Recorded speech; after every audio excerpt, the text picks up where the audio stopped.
Episode opening സീനിൽ Boruto ആണെങ്കിൽ അവന്റെ ഓരോ അറ്റാക്കിൽ നിന്നും രക്ഷപ്പെട്ടുകൊണ്ടേയിരിക്കും. അങ്ങനെ ഒരു വിധത്തില് ഇപ്പൊ നമ്മുടെ ആൾക്കാർ അവനെ പുറത്തേക്ക് കൊണ്ടുവരും. അവനെ എല്ലാവരും ചേർന്ന് റൗണ്ട് ചെയ്ത് കൺട്രോൾ ചെയ്യാനായിട്ട് ശ്രമിക്കും. അവനെ കാണുമ്പോൾ തന്നെ കൊനാമാരുവിന് പിടികിട്ടും അവൻ എന്തിലോ ഒന്ന് പെട്ടുകിടക്കുകയാണ്. മറ്റെന്തോ ഒന്നാണ് അവനെ നിയന്ത്രിക്കുന്നത്.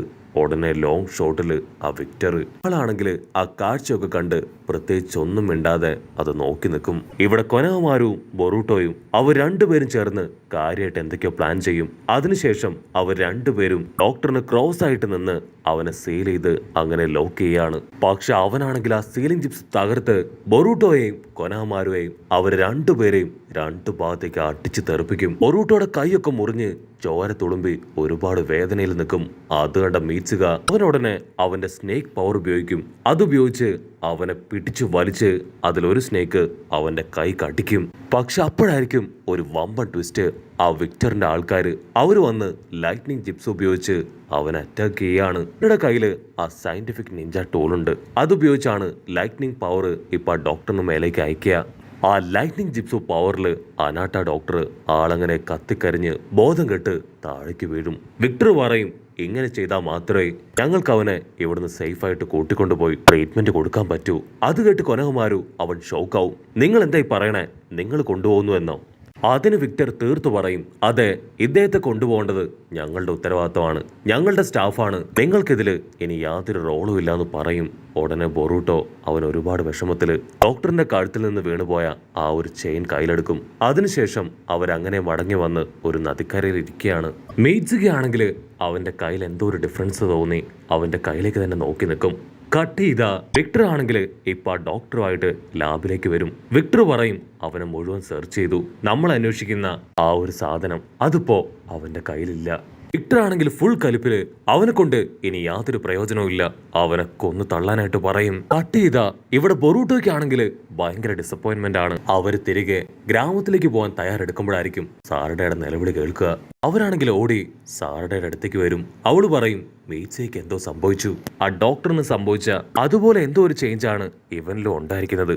ഉടനെ ബൊറൂട്ടോ ആണെങ്കിൽ അവനെ താങ്ങിയെടുക്കും. സാറഡ ചോദിക്കും, ഇവിടെ എവിടെയെങ്കിലും ഡോക്ടേഴ്സോ ഹോസ്പിറ്റലോ അങ്ങനെ എന്തെങ്കിലും ഉണ്ടോ? അപ്പോഴായിരിക്കും മുജീനോയ്ക്ക് അടുത്തുള്ളൊരു ഹോസ്പിറ്റലിനെ കുറിച്ച് ഓർമ്മ വരിക. അതിനുശേഷം അവരെല്ലാവരും ആ ഹോസ്പിറ്റൽ നോക്കി വളരെ വേഗത്തിൽ മുൻപോട്ടേക്ക് നടക്കും. അവർ ആ ഹോസ്പിറ്റലിന് അടുത്തേക്ക് ചെല്ലേണ്ട താമസം ഒരു പേഷ്യന്റ് ആണെങ്കിൽ രക്ഷിക്കടാ എന്ന് നിലവിളിച്ച് ഡോറും തല്ലി തുറന്ന് പുറത്തേക്ക് ഓടുകയാണ്. അവന് തൊട്ടു പുറകിലായിട്ട് ഒരു ലേഡി. അവൾ വിളിച്ചു പറയും, നിൽക്ക്, നിന്റെ ട്രീറ്റ്മെന്റ് അത് കംപ്ലീറ്റ് ആയിട്ടില്ല.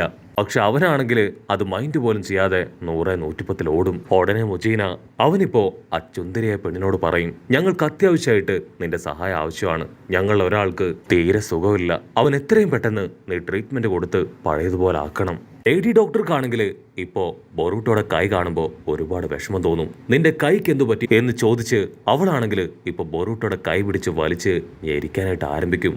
ഒരുപാട് വേദനയിൽ ബൊറൂട്ടോ അവന്റെ കൈ അതങ്ങനെ തിരികെ വലിച്ചെടുക്കുകയാണ്. പക്ഷെ അപ്പോഴായിരിക്കും അവരൊരു കാര്യം ശ്രദ്ധിക്കുക. അവൾ അവന്റെ കൈ പിടിച്ചുകൊണ്ട് തന്നെ എന്റെ കയ്യിലുണ്ടായിരുന്ന ആ ഒരു പരിക്ക് ഹീൽ ചെയ്ത് കളഞ്ഞു. അതിനുശേഷം അവൾ മീറ്റ്സുകയെ ഇപ്പൊ ഒരു ബെഡിൽ കിടത്തി അവനെ ചെക്ക് ചെയ്യും. ഇവന്റെ ബോഡിയിൽ എന്തോ ഒരു സാധനം അറ്റാച്ച് ആയിട്ടുണ്ട്, അതാണ് ഇവന്റെ ബോഡിയിൽ ഇങ്ങനെയുള്ള ചേഞ്ചസ് ഒക്കെ ഉണ്ടാക്കിയെന്ന് പറഞ്ഞ് അവളിപ്പോ അവളുടെ പവർ ഉപയോഗിച്ച് മീറ്റ്സുകയെ പതിയെ പതിയെ ഹീൽ ചെയ്യാനായിട്ട് തുടങ്ങും. ഡോക്ടർ ആണെങ്കിൽ മെഡിക്കൽ നെയിംസ് കുറച്ചെങ്കിലും അറിയാവുന്ന സാറഡയോട് അവിടെ നിൽക്കാൻ പറയും. ബാക്കിയുള്ളവരോടെല്ലാം പുറത്തേക്ക് പോകാനായിട്ട് ആവശ്യപ്പെടും. അവരെല്ലാം പുറത്തേക്ക് പോയ ഉടൻ ഇപ്പൊ സാറഡയും ഡോക്ടറും അവർ രണ്ടുപേരും ചേർന്ന് മെഡിക്കൽ ഗെഞ്ചിപ്സ് ഒക്കെ ഉപയോഗിച്ച് അവനെ ഹീൽ ചെയ്യാൻ ശ്രമിക്കുകയാണ്. ഡോക്ടർ ആണെങ്കിൽ കഷ്ടപ്പെട്ട് അവന്റെ ബോഡിയിൽ ഉണ്ടായിരുന്ന എന്തോ ഒരു സാധനം അബ്സോർബ് ചെയ്തെടുക്കുകയാണ്. മെയ്ച്ചയ്ക്കാണെങ്കിൽ അവന്റെ ബോഡി അത് പഴയതുപോലായി ബോധം തിരികെ കിട്ടും. പക്ഷെ എന്താ, ഒരുപാട് പവർ ഉപയോഗിച്ചുകൊണ്ട് തന്നെ ഡോക്ടർ ടയർഡായി ഒരു ബെഡിലേക്ക് മയങ്ങി വീഴും. മെയ്റ്റ്സുക ഓക്കെ ആയി ഉഷാറായിട്ട് എഴുന്നേറ്റിരിക്കുന്നത് കാണുമ്പോൾ ഇപ്പൊ ബൊറൂട്ടോയ്ക്കാണെങ്കിൽ ഭയങ്കര സന്തോഷം. മെയ്റ്റ്സുക ഉടനെ ഇപ്പൊ ഡോക്ടറിനോട് താങ്ക് യു വെരി മച്ച്. അതിന് ഡോക്ടർ പറയും, ആക്ച്വലി ഞാൻ നിന്നോടാണ് താങ്ക്സ് പറയേണ്ടത്, നീ എനിക്ക് പുതിയൊരു എക്സ്പീരിയൻസ് തന്നു. നിന്നെ പോലെ ഡിഫറെന്റ് ആയിട്ടുള്ള ഒരു ബോഡി അതെന്റെ ലൈഫിൽ ഇതുവരെ ഞാൻ കണ്ടിട്ടില്ല. നിന്റെ ബോഡിയിലെ ഒരു സ്നേക്കാണ് ഒരു പ്രത്യേകതരം ഡിവൈസ് കടിച്ചെടുത്ത് അത് നിന്റെ ബോഡിയിലേക്ക് കൊണ്ടുവന്നത്. അതെന്താണെന്ന് ഞാൻ കാണിച്ചു തരാമെന്ന് പറഞ്ഞ് അവളിപ്പോ ആ ഒരു സാധനം അതിപ്പോ അവർക്ക് കാണിച്ചു കൊടുക്കും. ബൊറൂട്ടോ ആണെങ്കിൽ ആ കട്ടയൊക്കെ എടുത്തു നോക്കും. പക്ഷെ അവർക്ക് എന്താണെന്ന് മനസ്സിലാവില്ല. ഉടനെ ആ ഡോക്ടർ ആണെങ്കിൽ ഒരു പ്രത്യേക സീലിംഗ് ജിപ്സിൽ കിടക്കുന്ന ഒരു പെൺകുട്ടിയെ അവർക്ക് കാണിച്ചു കൊടുക്കും. നിങ്ങളുടെ ഫ്രണ്ട് മീറ്റ്സുക അവൻ അഫക്റ്റ് ആയതുപോലെ തന്നെയാണ് ഇവളും അഫക്റ്റ് ആയിട്ട് കിടക്കുന്നത്. ഉടനെ കൊനാമാരുവിനും അവന്റെ ഫ്രണ്ടിനും കാര്യം പിടികിട്ടും. കൊനാമാരു പറയും ഇത് വുഡ് സ്റ്റൈൽ പവറാണ്. ഈ ഒരു പവർ എല്ലാവരുടെയും ബോഡിയിൽ വർക്കൗട്ട് ആവില്ല. അത് താങ്ങാൻ കഴിയാത്തവര് അവരുടെ ബോഡി വീക്കായി പതിയെ പതിയെ അവർക്ക് അവരുടെ മേലുള്ള കൺട്രോള് അത് നഷ്ടപ്പെട്ടു പോകും. ഉടനെ ഡോക്ടർ പറയും മീറ്റ്സുകിയുടെ ബോഡിയിൽ ഒരു ഇമ്മ്യൂണിറ്റി പവർ ഉണ്ട്. അത് ഉപയോഗിക്കുകയാണെങ്കിൽ ഒരുപാട് പേരെ രക്ഷിക്കാനായിട്ട് കഴിയും. അതിന് മീറ്റ്സുകയും ഇപ്പോ ഓക്കെ പറയും. അവളാണെങ്കിൽ ഇപ്പോ ഒരു ആന്റിഡോട്ട് ക്രിയേറ്റ് ചെയ്യാൻ പോവാണ്. ഈ ആന്റിഡോട്ട് അതെനിക്ക് കംപ്ലീറ്റ് ചെയ്യണമെങ്കിൽ ബ്ലാക്ക് മാർക്കറ്റിലുള്ള ഒരു സാധനം അതെനിക്ക് ആവശ്യമാണ്. അത് ഭയങ്കര എക്സ്പെൻസീവ് ആണ്. അത് എത്രയും പെട്ടെന്ന് കൊണ്ടുവരണമെന്ന് പറയും.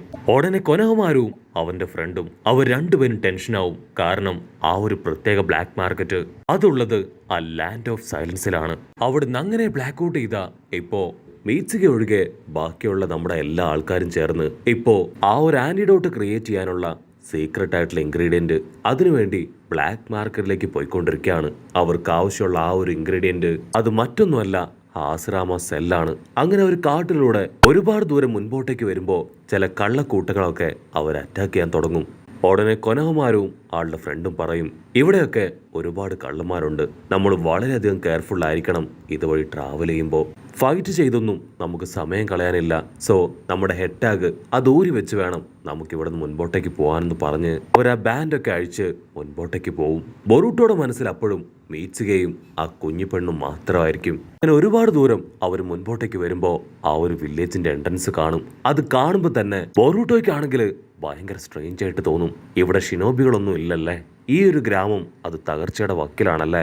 അപ്പോഴായിരിക്കും കൊനഹമാരുവിന്റെ ഫ്രണ്ട് പറയാ അല്ല, ഈ ഒരു വില്ലേജിലും നമ്മളെപ്പോലുള്ള ഷിനോബിമാരുണ്ട്. പക്ഷെ അവർ ഗ്രാമത്തെ പ്രൊട്ടക്ട് ചെയ്യാനോ മറ്റുള്ളവരെ പ്രൊട്ടക്ട് ചെയ്യാനും സഹായിക്കാനും ഒന്നും അല്ല ശ്രമിക്കുക. അവരുടെ കീശ അതെങ്ങനെ നിറയ്ക്കാം എന്നത് മാത്രമാണ് അവരുടെ ചിന്ത. അവരവരുടെ പവർ പോലും വളരെ ബാഡായിട്ടുള്ള കാര്യങ്ങൾക്കും ബ്ലാക്ക് മാർക്കറ്റിങ്ങിനൊക്കെയാണ് യൂസ് ചെയ്യുന്നത്. അവർ ധൈര്യമൊക്കെ സംഭരിച്ച് ഇപ്പൊ ടൗണിലേക്ക് വരികയാണ്. അവിടെയുള്ള പലരും പേര് കേട്ട ക്രിമിനൽസ് ആയിരിക്കും. ബിങ്കോ ബുക്കിൽ കണ്ടിട്ടുള്ള ഒരുപാട് പേരെ അവരവിടെ വെച്ച് കാണും. മുഖത്തടയാളമുള്ളവര്, പരിക്ക് പറ്റിയവര്, അങ്ങനെ ഒരുപാട് ക്രിമിനൽസ് അവിടെ മുഴുവൻ ചുറ്റിപ്പറ്റി നിൽക്കുന്നു. സാറയുടെ ചോദിക്കും നമുക്ക് എന്തുകൊണ്ട് ഇവരെയൊക്കെ പിടിച്ചുകൂടാ, ഇവരെയൊക്കെ പിടിക്കുകയാണെങ്കിൽ അതൊരു വലിയ കാര്യമല്ലേ. ഉടനെ കൊനഹമാരുവിന്റെ ഫ്രണ്ട് പറയും ഒരു കാരണവശാലും നമ്മളിപ്പോ മറ്റൊന്നിലേക്കും കടക്കാൻ പാടില്ല. നമ്മുടെ ലക്ഷ്യം ആശ്രാമയുടെ ആ ഒരു സെല്ലാണ്. അത് കളക്ട് ചെയ്ത് ഇപ്പൊ എത്രയും പെട്ടെന്ന് നമ്മൾ ആ ചുന്ദരി ഡോക്ടറിന്റെ അടുത്തേക്ക് പോകണം. അപ്പൊ ദൂരത്തായിട്ട് ഒരു കുഞ്ഞി പയ്യൻ, അവനാണെങ്കിൽ ഒരാളുടെ കയ്യിൽ നിന്നൊരു സാധനം തട്ടിയെടുത്ത് ഉഷാറായിട്ട് ഓടുകയാണ്. ബൊറൂട്ടോയും സാറയുടെയും അവർ രണ്ടുപേരും ഷോക്കായിട്ട് അത് നോക്കി നിൽക്കും. അതിന് കൊനഹമാരുവിന്റെ ഫ്രണ്ട് മുജീനോ പറയും അതൊന്നും കണ്ട് നിങ്ങൾ അത്ഭുതപ്പെടേണ്ട ആവശ്യമില്ല, ഇവിടെ അതൊക്കെ സർവ്വസാധാരണാണെന്ന് പറയും. അപ്പൊ മറ്റൊരു വശത്ത് വേറൊരു കടക്കാരനാണെങ്കിൽ ഇപ്പൊ ഒരുപാട് നിഞ്ച ഹെഡ് ബാൻഡ്സ് ഒക്കെ വിറ്റുകൊണ്ടിരിക്കുകയാണ്. അതിനുശേഷം അവര് കുറച്ചുകൂടെ സ്ട്രേഞ്ച് ആയിട്ടുള്ള ഒരു സ്ഥലത്തേക്ക് കടന്നു വരും. മൊജീനോ പറയും നമ്മൾ കാണാൻ പോകുന്ന ആ ഒരു ഷോപ്പിന്റെ ഉടമ ആളുടെ ക്യാരക്ടർ കുറച്ച് ഡിഫറെൻ്റ് ആണ്. സോ നമ്മൾ വളരെയധികം കെയർഫുൾ ആയിരിക്കണം ആളുടെ അടുത്തേക്ക് പോകുമ്പോൾ. ഒരു കാരണവശാലും ഗാർഡ് ഡൗൺ ചെയ്യരുത്. ബൊറൂട്ടോ ആണെങ്കിൽ ആ കടക്കാരനെ കാണുമ്പോൾ തന്നെ ചോദിക്കും ഇവിടെ എന്തൊക്കെയാ വിൽക്കണേ, ഇല്ലീഗൽ ആയിട്ടുള്ള ഒരുപാട് കാര്യങ്ങളൊക്കെ ഇവിടെ ചെയ്യുന്നുണ്ടല്ലേ. ആ കടക്കാരൻ ഫുൾ കലിപ്പില് നമ്മുടെ ആൾക്കാരെ പുറത്തേക്ക് തള്ളിവിട്ട് ഡോർ ക്ലോസ് ചെയ്യും. പക്ഷെ ഡോർ അടയുന്നതിന് തൊട്ട് മുൻപ് ബൊറൂട്ടോ ആണെങ്കിൽ കഷ്ടപ്പെട്ട് അകത്തേക്ക് കയറി വരാണ്. ബൊറൂട്ടോയുടെ സൈസും അവന്റെ ആറ്റിറ്റ്യൂഡൊക്കെ കാണുമ്പോൾ ആ കടക്കാരന് അവന് ചിരി വരും. അവന്റെ 2 അസിസ്റ്റൻസിനെ ബൊറൂട്ടോയെ തല്ലിക്കൊല്ലാനായിട്ട് അവിടേക്ക് വിളിച്ചു വരുത്താണ്. പക്ഷെ നമ്മുടെ ചക്കൻ കഥാനായകനാണ്. അവനെ തോൽപ്പിക്കാൻ ആരെക്കൊണ്ടും പറ്റില്ല. അവൻ 2 സെക്കൻഡ് കൊണ്ട് ആ വില്ലന്മാരെ അടിച്ചു ചുരുട്ടി കടക്കാരന്റെ കഴുത്തില് കത്തി വെക്കാണ്. അടുത്ത സെക്കൻഡ് ആ ഡോർ ഓപ്പൺ ചെയ്ത് നമ്മുടെ ആൾക്കാരും അകത്തേക്ക് വരും. നമ്മുടെ ആൾക്കാര് ഇപ്പൊ ആശ്രാമ സെൻസയുടെ സെല്ലിനെ കുറിച്ച് ചോദിക്കും. അതിനവൻ പറയും 2 ആഴ്ചക്ക് മുൻപ് ആൻഡോ ടീമിലുണ്ടായിരുന്ന ഏതോ ഒരുത്തൻ, അവനാണ് ആശ്രാമ സെല്ല് അതിവിടെ കൊണ്ടുവന്ന് വിറ്റത്. അവന് ഇഷ്ടം പോലെ പണവും ഞാൻ കൊടുത്തിരുന്നു. പക്ഷെ അതിനുശേഷം അവൻ കൊല്ലപ്പെട്ടു. അതിനുശേഷം അവന്റെ എംപ്ലോയി ID കാർഡ് അതും മറ്റാരോ ഇവിടെ കൊണ്ടുവന്ന് വിറ്റു. ആശ്രാമ സെല്ല് അത് എന്റെ കയ്യിൽ നിന്ന് ആ ലേഡിസ്റ്റ് കൊണ്ടുപോയി. നിങ്ങൾ അവളുടെ അടുത്തേക്ക് പോയി അന്വേഷിക്കുകയാണെങ്കിൽ അതിനെക്കുറിച്ച് അറിയാൻ പറ്റും. അതിനുശേഷം അവനെ അന്വേഷിച്ച് നമ്മുടെ ആൾക്കാർ പബ്ബിലേക്ക് വരും. അപ്പോഴായിരിക്കും ഒരുപാട് ലേഡീസിന്റെ നടുക്ക് കിരട്സുകി എന്ന് പേരുള്ള ഒരുത്തൻ ഇരിക്കുന്നത് കാണാം. അവനൊരു മെഡിക്കൽ നിഞ്ചയാണ്. ഇവൻ ഒരുപാട് ക്രിമിനൽ ആക്ടിവിറ്റീസ് ഒക്കെ ചെയ്തിട്ടുണ്ട്.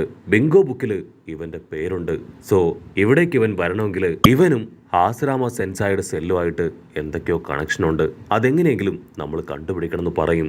ഉടനെ ബൊറൂട്ടോ അവനെ ഞാൻ വളച്ച് കുപ്പിയിലാക്കാന്ന് പറഞ്ഞ് ഇപ്പൊ അവന്റെ അടുത്തേക്ക് പോകും. ബൊറൂട്ടോ ആണെങ്കിൽ സെക്സി ജിപ്സും ഒക്കെ ഉപയോഗിച്ച് കിരട്സുകയെ വളച്ച് പാട്ടിലാക്കും. അതിനുശേഷം അവർ രണ്ടുപേരും പാട്ടൊക്കെ പാടി പബ്ബിന് പുറത്തേക്ക് വരും. അവരെ ഫോളോ ചെയ്ത് നമ്മുടെ ആൾക്കാരും. അപ്പൊ നമ്മൾ മുൻപ് കണ്ട ആ ഒരു കുഞ്ഞിപ്പയ്യൻ അവൻ ഓടി വന്ന് ഇപ്പൊ കിരട്സുകയുടെ കയ്യിലുണ്ടായിരുന്ന ആ ഒരു സ്യൂട്ട് കേസ് അത് തട്ടിപ്പറിച്ച് എടുത്തു ചാടി ഓടും.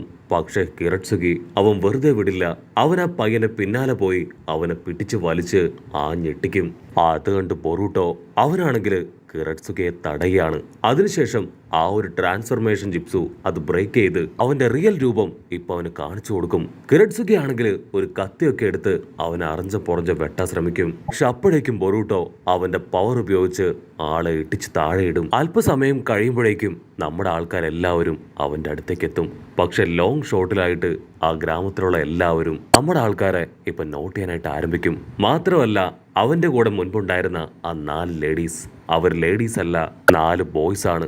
കട്ട് ചെയ്ത നമ്മുടെ ആൾക്കാര് അവരാ കിരട്സുകയെ അവനൊരു മരത്തിൽ കെട്ടിയിടും. നീ ആരാണ്, എന്തിനിവിടേക്ക് വന്നു എന്നിങ്ങനെയുള്ള ഒരുപാട് ചോദ്യങ്ങൾ അവനോട് ചോദിക്കും. അവൻ പറയും ആശ്രാമ സെല്ലുമായിട്ട് ബന്ധപ്പെട്ട് ചില ഡീലർഷിപ്പിന് വേണ്ടിയാണ് ഞാൻ ഇവിടേക്ക് വന്നത്. അതിനുശേഷം കൊരഹമാര് പറയും ഞാൻ കിരട്സുകയുടെ രൂപത്തിൽ പുറത്തേക്ക് പോവാണ്. എത്രയും പെട്ടെന്ന് ആശ്രാമ സെല്ലിനെ കുറിച്ചുള്ള ഇൻഫർമേഷൻ നമുക്ക് കിട്ടണം. ഞാൻ ഒറ്റയ്ക്കല്ല, എന്റെ കൂടെ ബൊറൂട്ടോയും ഉണ്ടാവണം. മുജീനോ, നിനക്ക് നല്ല ടാലന്റും നല്ല ഫൈറ്റിംഗ് കപ്പാസിറ്റിയും ഉണ്ട്. നീ ദൂരത്ത് നിന്ന് ഞങ്ങളെ ഫോളോ ചെയ്യണം. സാരഡ അവളുടെ ഷെയറിംഗും കണ്ണുവെച്ച് ഞങ്ങൾക്ക് ഓപ്പണന്റ് ആയിട്ട് ആരെങ്കിലും വരുന്നുണ്ടോ എന്ന് ചെക്ക് ചെയ്യണം. അവിടുന്ന് അങ്ങനെ ബ്ലാക്ക് ഔട്ട് ചെയ്ത ഇപ്പൊ നമ്മുടെ ആൾക്കാരെല്ലാവരും ബ്രിഡ്ജിന് മുൻപിൽ നിൽക്കുകയാണ്. ഓപ്പോസിറ്റ് സൈഡിൽ നിന്ന് ഒഡ്ഡയൊക്കെ ഇട്ട് ഏതോ ഒരാള് അങ്ങനെ നടന്നു വരും. ഒനാമാരും ആണെങ്കിൽ കിരട്സുകയുടെ രൂപത്തിലേക്ക് മാറി ബൊറൂട്ടോയും കൂട്ടി ആളുടെ അടുത്തേക്ക് വരും. ആള് ഒരു വയസ്സായ അപ്പൂപ്പനാണ്. അപ്പൂപ്പൻ പറയും ആശ്രാമ സെല്ല് അതുള്ള സ്ഥലത്തേക്ക് ഞാൻ നിങ്ങളെ കൊണ്ടുപോവാം. ഞാൻ അവിടെ വർക്ക് ചെയ്യുന്ന വെറും ഒരു സ്റ്റാഫാണ്. നമ്മൾ അവിടേക്ക് പോകുന്നതിന് മുൻപ് ചെറിയൊരു ടെസ്റ്റ് ബാക്കിയുണ്ട്. യഥാർത്ഥ കിരട്സുകി അത് നിങ്ങളാണോ എന്നെനിക്ക് കൺഫേം ചെയ്യണം. അവനിപ്പോ അവന്റെ കൈ നീട്ടും. എന്റെ കൈ അത് ഹീൽ ചെയ്യാൻ പറഞ്ഞ് അവൻ നമ്മുടെ ആൾക്കാരെ നോക്കും. അപ്പോഴായിരിക്കും നമ്മുടെ ആൾക്കാര് അവന്റെ കൈ ശ്രദ്ധിക്കുക. ആ ആശ്രാമ സെല്ല് അത് അവന്റെ കയ്യിലാണുള്ളത്. അത്രയും പറഞ്ഞ് ആളങ്ങനെ തല ചുറ്റി താഴെ വീഴുന്നതോടു കൂടെ ഈ ഒരു എപ്പിസോഡും അവസാനിക്കുന്നു.